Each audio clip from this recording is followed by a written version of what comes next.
Okay. We are on the play, or on the draw. I'm going to keep this. It has too many lands, but it has a turn 2 Topin Free Blade with Grasp of the Hieromancer. And I have found who is fighting me for red. Okay. Yep. That is officially too much land. None of it red. Okay, so I did see some acts of treason and some Blazing Hellhounds, some Nantuko Husks. So this deck could be a problem. But if that's all he's doing, I'm perfectly okay with that.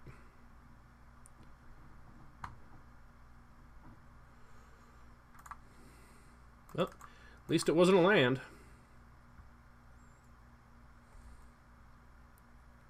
So next turn I can just, supposing my Free Blade lives, I can just run it in with the Grasp of the Hieromancer with pretty much impunity. If he attacks, I'm not blocking. I think pretty much... Oh, wow. So he went Jund.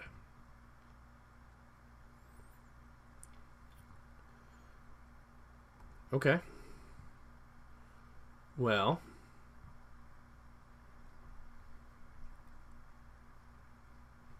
Alright. That's interesting. He must have gotten some really weird bombs. I am still going to stick with that plan. I am going to grasp up the Free Blade and attack in. I'm not worried about any of his blocks because he could double block and it won't matter. He could sack the Caterpillar next turn to kill the Grasp, but even if he does that, that really doesn't bother me. I will block the Bellows Lizard though, tap the Lizard. If he doesn't want my Free Blade getting Renown, he'll jump with the Caterpillar. If he doesn't do that, I'm still going to have a 3/3 Vigilant. He's trying to make that decision. I'd prefer that he blocks, but he didn't. So, I'm not too worried about it. Means that until he sacks the Caterpillar to get rid of the Grasp, he can't do anything like Fiery Impulse or Reach of Shadows.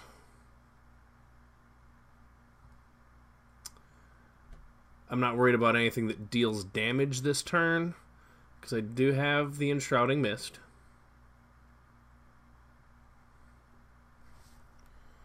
Fiery Conclusion is kind of a dead card in my hand right now. Alright. So he topped his card.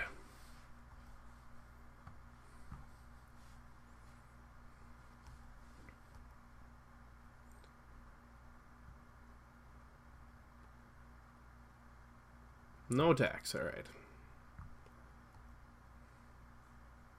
Okay. I'm going to go ahead and get out my mountain. Attack in.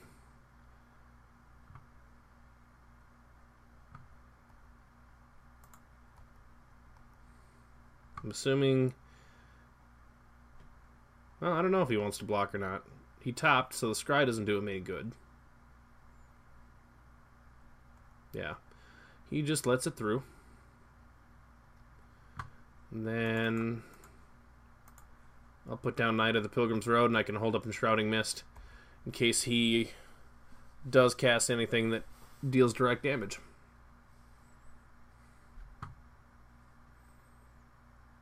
And if the Knight gets through to become Renowned, okay.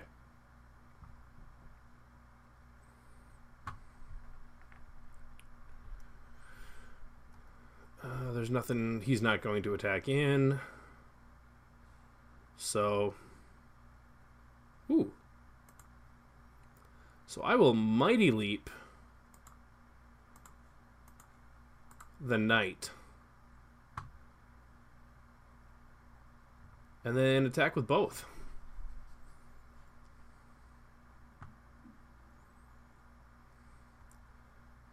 If he blocks with the Cobble Brute, I will save my Free Blade with the Enshrouding Mist. If he doesn't... Well, he did.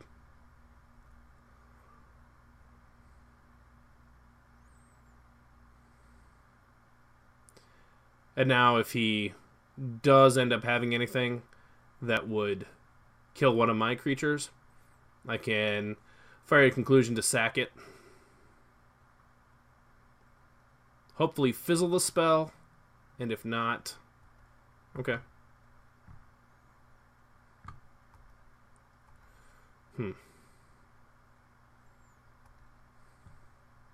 There we go.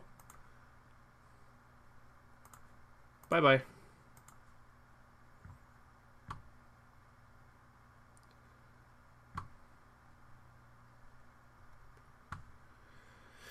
Let's see if he tops or bottoms.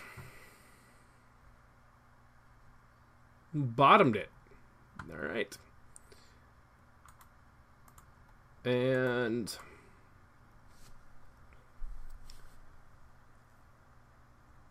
no chump block? Okay. Well, that's an interesting chump block. I don't get that. He just takes one more damage than he would have otherwise. He bottomed that one as well.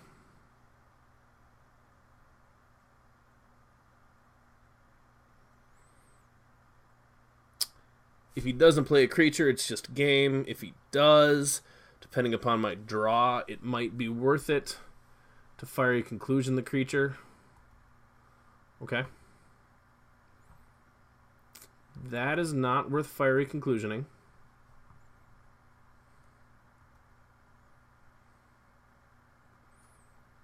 Yeah, I'm just going to attack in, and he has to block. Get him down to 2, because I'm assuming he'll block the Knight of the Pilgrim's Road.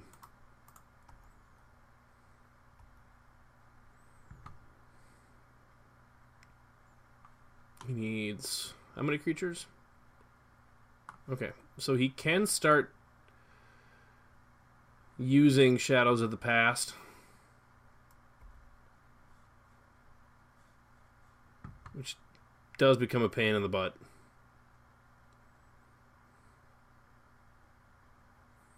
He's trying to decide whether to scry to the top or bottom.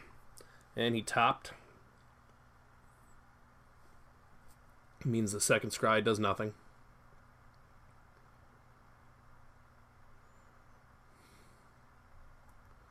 Okay. So if I draw any kind of removal, which I didn't, but I am going to get the wilds down and crack it. I could attack in, but it's not worth it. They just trade, and then I have nothing on board. So I am just going to pass. I've got no way to protect the Free Blade, which sucks. I mean, one more creature, and I feel I'm in a pretty good spot.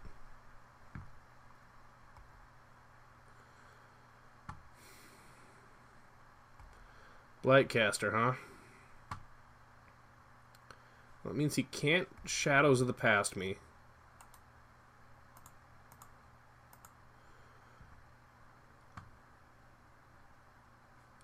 This way, if I draw a Chandra's Ignition, I just win on the spot.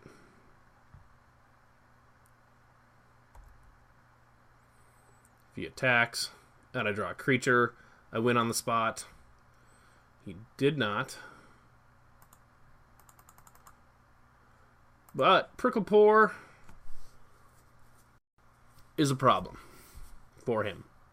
Not for me. Pricklepore is great for me.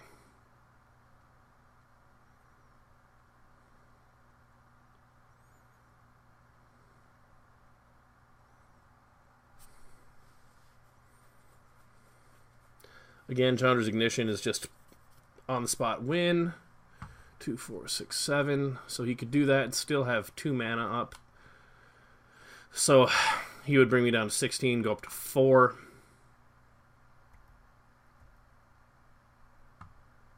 No attack. Okay.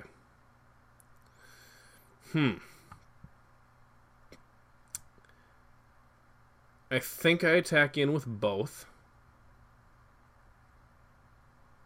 Because then that probably leaves me up Pricklebore. Because I'm assuming he'll just block like so. And then he only has 1 card in hand. I could try to bait him into attacking so I could use Swift Reckoning. But I just don't think that does enough for me. No.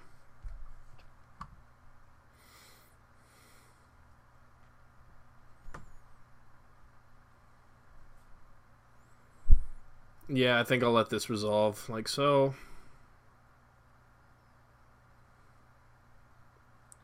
What you got?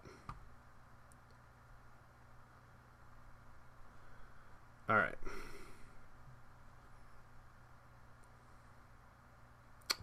So that doesn't do a whole lot. Because I think he doesn't realize that my boar has first strike. These are trading anyway, and it just does 4 damage to me. So I don't know what that achieved other than the 4 damage if he thinks that's going to come into play.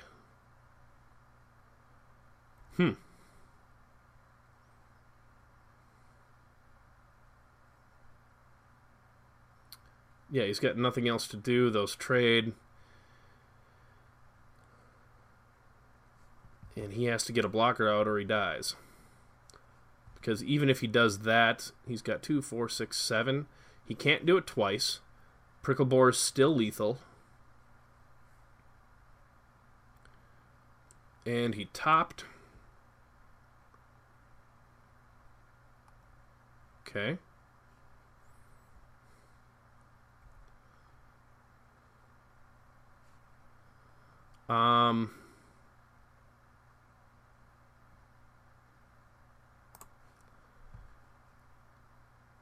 Two, 4, 6, 7. Okay. So yeah, we're done.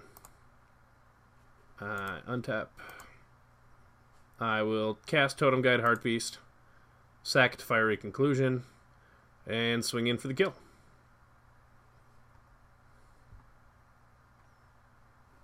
Nope.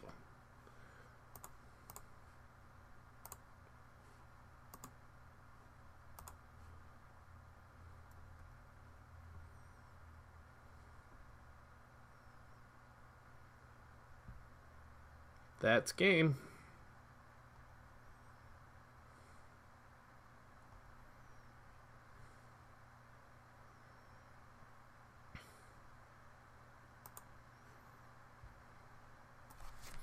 Okay.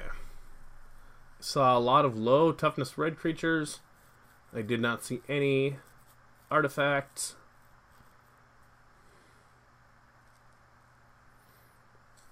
Really, I haven't seen anything that makes me want to change up much. I mean, Brawler's Plate would help me get through. Sigil of Valor would help me just get bigger creatures than his. I mean, maybe... I mean, I could take Goblin Glory Chaser out, but... I just... That leaves me too short on creatures. I'm just going to send it back.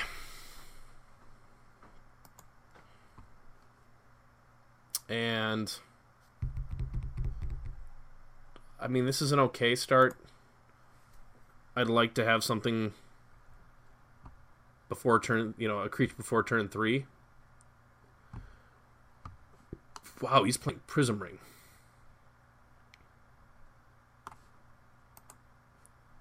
It's not a good card.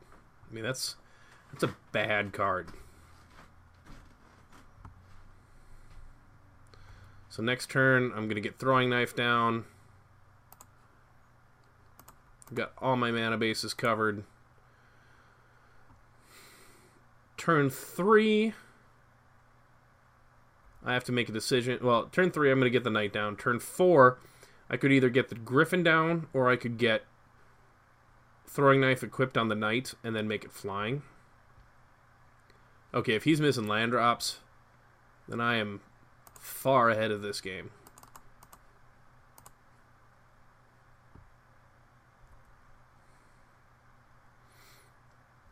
If he misses a land here... Okay.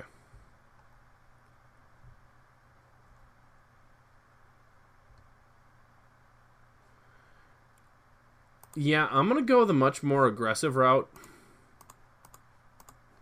I'm not going to kill the lizard. I'm just going to hit the dude for 7.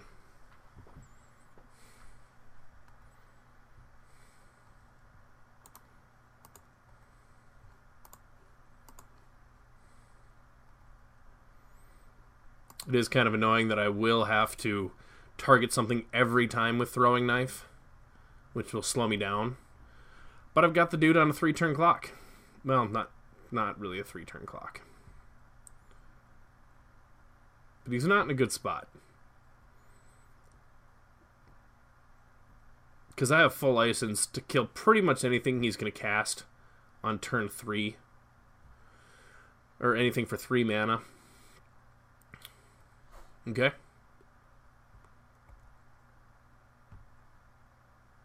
That's actually just fantastic for me. I will happily trade damage. Because, I mean, let's be real here. In fact, we're not even trading damage anymore because I'm going to play the Guardian Automaton.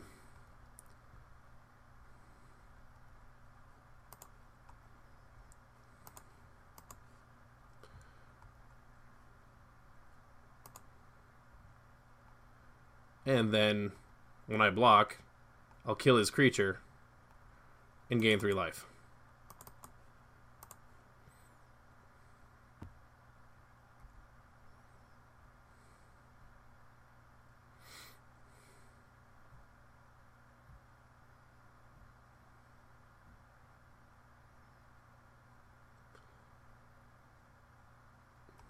Okay.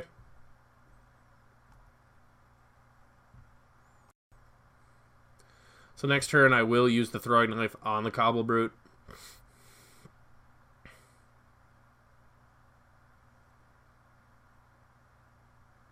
You know, I think I just take it.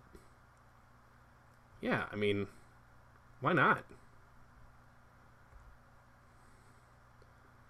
At this point, yeah, because I'll attack in for 7. Yeah, dude's a goner.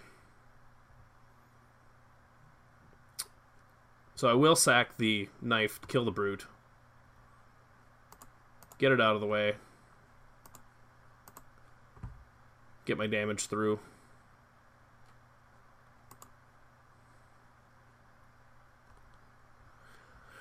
Put down the charging griffin. Make sweet, sweet airborne music.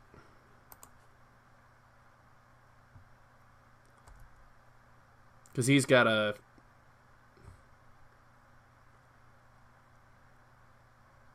I'm trying to make sure there isn't a way he could hit me for 14.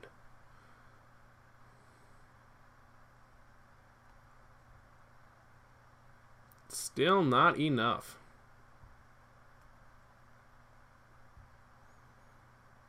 Yeah, that's where those life gain... I mean, any other spell would have been way better for the dude.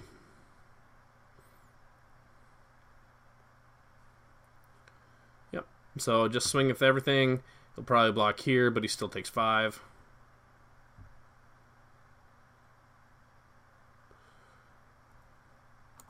Just need to make sure I don't not attack. Or, yeah, he'll take 6.